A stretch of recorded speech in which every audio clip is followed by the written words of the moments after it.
we wait for the white smoke to come from the chimney of the Jacksonville Jaguars facility announcing that they're finally signing Tim Tebow, Greg McElroy, who was a Jets backup quarterback when Tim Tebow was a backup quarterback and a very part-time tight end. Here's McElroy from late last week appearing on Sirius XM ESPNU with his thoughts on this possibility of Tim Tebow joining the Jaguars as a tight end.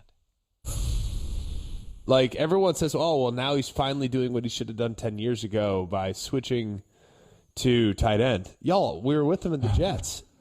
We were like, I played with it. They tried to switch him to tight end, and he wasn't good. Like, that's what people don't acknowledge. And they're like, oh, well, they'll just use him as a Taysom Hill player. Tim ran a 4.8. Taysom Hill runs a 4.4. I mean, they're just two totally different players. I mean, Tim is a good dude, and I hope the best for him. But it's a sideshow. And that's what it will be come training camp time. And I think it kind of undercuts and undermines a little bit of what Urban Meyer's trying to build. As someone that's gone through training camp with Tim, there are going to be players in there that are rolling their eyes with the amount of attention the fourth string or fifth string tight end gets. And it's going to piss people off.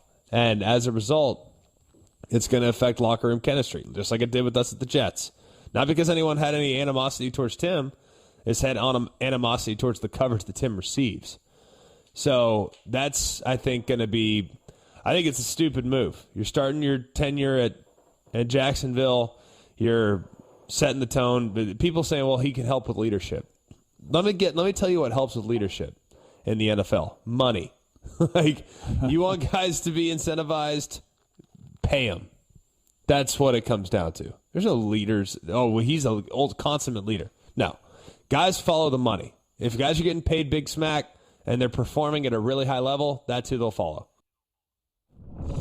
You know, Greg McElroy really needs to come out of his shell. And no, I mean, Dan, he laid it out there. He did. By the way, on behalf of Greg McElroy, sorry, Manchester, for one of the things McElroy said during that clip. But, you know, Chris, hey, and it occurred to me yesterday to just ask the question, what's up with Tebow? Because Urban Meyer, the coach of the Jaguars, said over the weekend he'd get together with his staff on Sunday and they'd make a decision. Well, what's the decision? Yeah.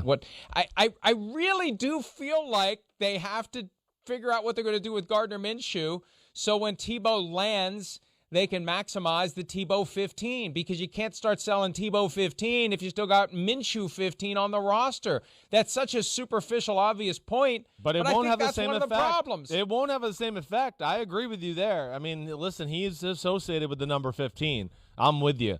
You know, and hey, listen, Greg McElroy, I think he made a lot of the points that we made last week, except we tried to be a little bit more delicate with it, and he just came out and said it, which I appreciate and I respect. But he's right. I mean, you know, the way he said it, it hits home. It hits hard the way he said it, too. Yeah, I mean, we talked about this. Hey, it's the circus when Tim Tebow comes to town. It is. And players will resent a guy who's like, wait, he didn't take a rep in practice. But every media member is going to be around him in the locker room and talk about him and give him, you know, coverage and hype and everything like that. That will make players annoyed, right? I mean, that's just part of the situation. And, yeah, it is a first-time NFL head coach trying to build a culture. And this is where, you know, I don't know. I feel like the fact that it's delayed a little bit here recently, I think Urban Meyer maybe is like taking a step back and realize, wait, I love this guy. I love him. I mean, we know that. He'll do anything for him. I mean, he's obsessed with Tim Tebow. So there's a real place in his heart for him. But is it really the best thing for his team and that going forward and everything that way? And I feel like the delay, I don't know. Lately, I've got the feel that I think he's gonna say no to this because he's noticed kind of the attention around this and maybe what it could do to his football team. And it's so much more than just giving a guy a spot on the 90-man offseason roster. That surely isn't the end game. The end game is finding a way to get him on the football field. Yeah. And I think at the very least what happens is he's on the practice squad and he's one of the guys who gets called up for the game day roster because you can now bring up two guys from the practice squad, no questions asked, every week. That's the rule. Non-pandemic. That's the rule. So you could have Tebow part of the team, comes up, put him in a uniform, wait for the right opportunity to throw him a football. And because if you sign him and you sell a bunch of his jerseys and then you cut him in August, you're going to have some people who are not happy with the fact that they bought all these Tebow jerseys. So that's one of the things that I can't process. Yeah, I hear you. Because people are like, oh, what's the big point. deal? You're just giving him a 90-man roster spot. Well, the big deal is you're gonna use this guy to generate interest and sell tickets and sell jerseys, and then you're gonna cut him? No. If you're signing him, you got to be ready to make him part of your team for 2021. That's the thing that people are missing. And the other side of it, too, because I've seen this argument, what's it matter? It's a 90-man roster. It's just one of 90 spots. There's 90 spots right now. Yeah, but there's another guy out there who deserves that spot, whoever it is, whatever position he plays. There's a guy out there who's been busting his ass and dedicated to football and can't get an opportunity. And they're going to take one of those 90 spots. Oh, it's 90 spots. And there's hundreds of guys who want them. You're giving that 90th spot to the dog-faced boy, the bearded lady, whatever sideshow act you want to call it. That's what you're doing. What's it going to do to your football team? What's it going to do to your locker room? What's it going to do beyond those people who flock to the team shop and buy Tebow 15 and then start agitating for Tebow to play not just tight end but quarterback? There's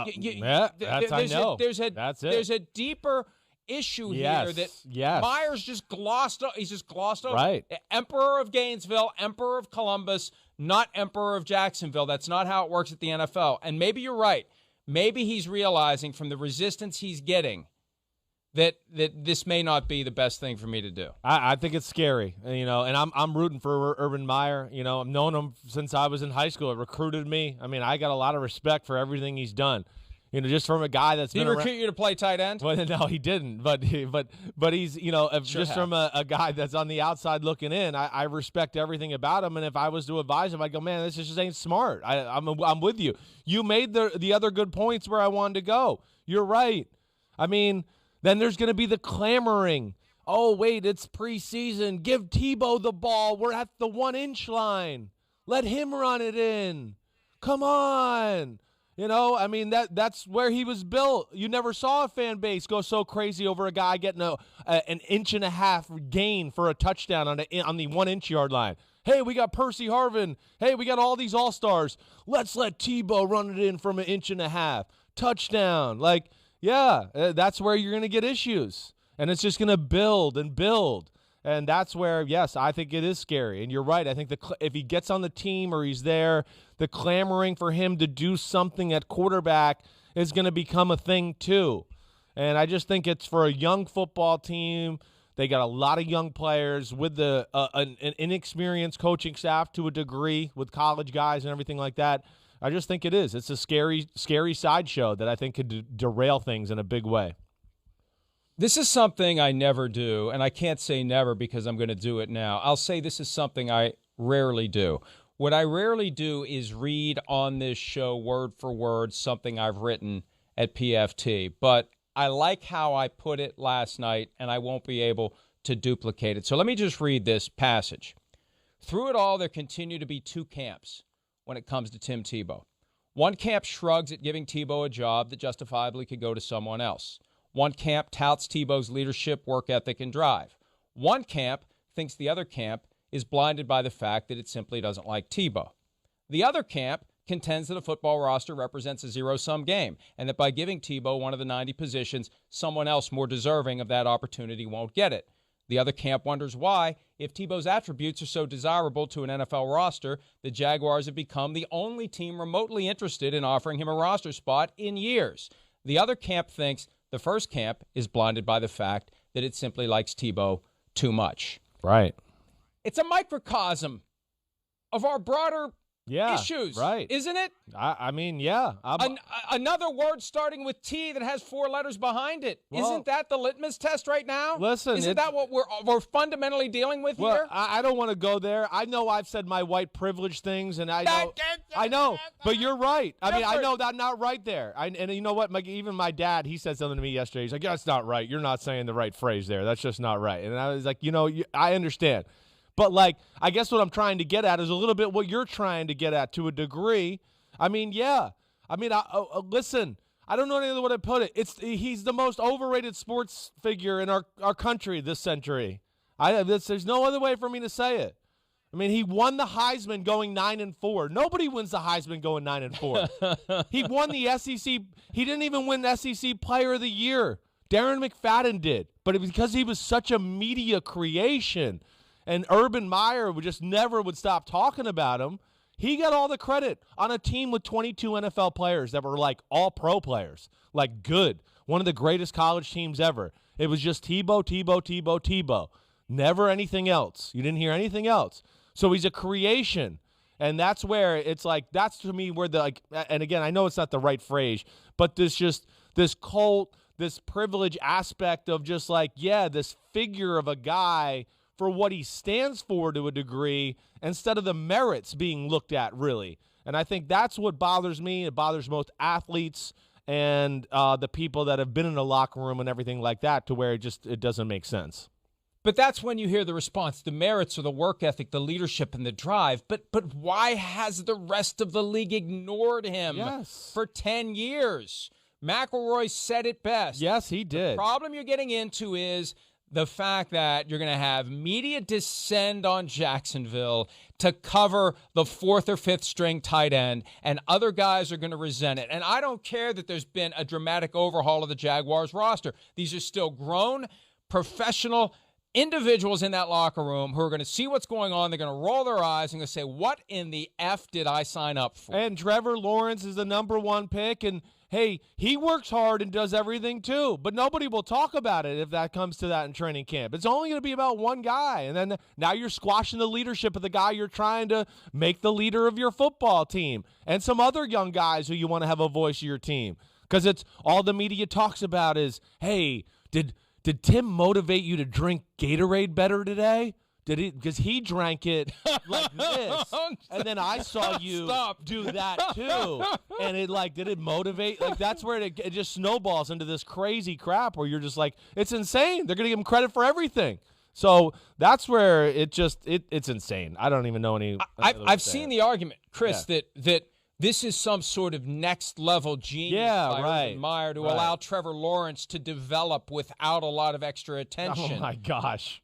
Oh, my gosh. I mean, he hasn't had the attention at Clemson either. He can't handle it. It's been a little tough there. It's hard. What the hell is that? I know. He's the unquestioned #1 pick. We've known he was going to be the #1 overall pick in the draft from the moment he was a true freshman at Clemson. And this guy needs cover. Yeah, this guy needs someone out there who's going to suck up all the attention. Right. It's insane. I know. It's some of the thoughts that come out of that side, like you're talking about, are insane. And it's like you don't know where to start with the argument sometimes. I will say this. The last 15 minutes would have been a lot more entertaining if we did set up phony arguments and one of us took the other side. I mean, it was fun the way it was. But can you imagine if we naturally disagreed on this? I know. My God. You're right. We'd have some fireworks. We might actually not like each other at the end of the segment after today. By the way, do you know the only person who won the Heisman Trophy from a team with a losing record? Do you know? Ooh. Do you know? I'm going to say it's somebody on Notre Dame back in the day. Paul Hornung? Yes. Paul Hornung? Yes. Boom. Yes. Boom. Play the horns. Well done. Thank you very much. I think that counts. I love that sound. I love it more when it's directed to me answering a question, right? That counts as winning the first pick in the draft that we're going to do later. All right, good. I'll take it. Hi, I'm Mike Tirico, and thanks for watching. Make sure to hit subscribe for the latest news and highlights from NBC Sports.